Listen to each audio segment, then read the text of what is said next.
పవన్ కళ్యాణ్ కుమారుడు మార్క్ శంకర్ సింగపూర్లో జరిగిన అగ్ని ప్రమాదంలో గాయపడిన సంగతి మనకు తెలిసిందే. ప్రస్తుతం మార్క్ కోలుకుంటున్నారు.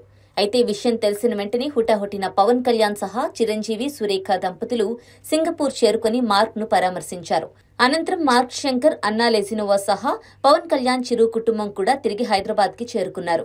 తాజా సమాచారం ప్రకారం అల్లు అర్జున్ తన మామ కుమారుడు మార్క్ శంకర్ ఆరోగ్య పరిస్థితిని తెలుసుకోవడానికి ఆయన ఇంటికి వెళ్లి కలిశారని తెలుస్తోంది. హైదరాబాద్ లోని పవన్ కళ్యాణ్ నివాసంలో కుటుంబ సభ్యులను అల్లు అర్జున్, స్నేహారెడ్డి దంపతులు కలిశారు. వారి కుటుంబాన్ని నేరుగా కలిసి పరామర్శించారు. గంటకు పైగానే అక్కడ గడిపారని తెలుస్తోంది. అయితే గతంలో సంధ్యా థియేటర్ ఘటనలో అల్లు అర్జున్ అరెస్ట్ అయినప్పుడు మేనమామ పవన్ కళ్యాణ్ కూడా వెంటనే ఫోన్లో అల్లుని పరామర్శించారని కథనాలొచ్చాయి. ఇప్పుడు అల్లు అర్జున్, పవన్ కళ్యాణ్ రహస్య భేటీ వారి మధ్య బంధాన్ని మరోసారి తెలియజేస్తోంది.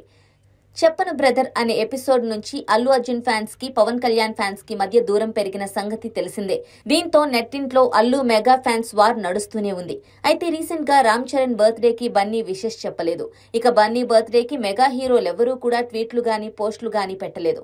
దీంతో మెగా అల్లు మధ్య దూరం ఉందని అందరికీ అర్థమైంది. ఇప్పుడు అల్లు అర్జున్ నేరుగా మామయ్య పవన్ కళ్యాణ్ ని కలిసి కుమారుడు ఆరోగ్య పరిస్థితిని పరామర్శించారు. అయితే వీరి భేటీకి సంబంధించిన ఫోటోలు గానీ వీడియోలు కానీ ఇంతవరకు బయటకు రాలేదు.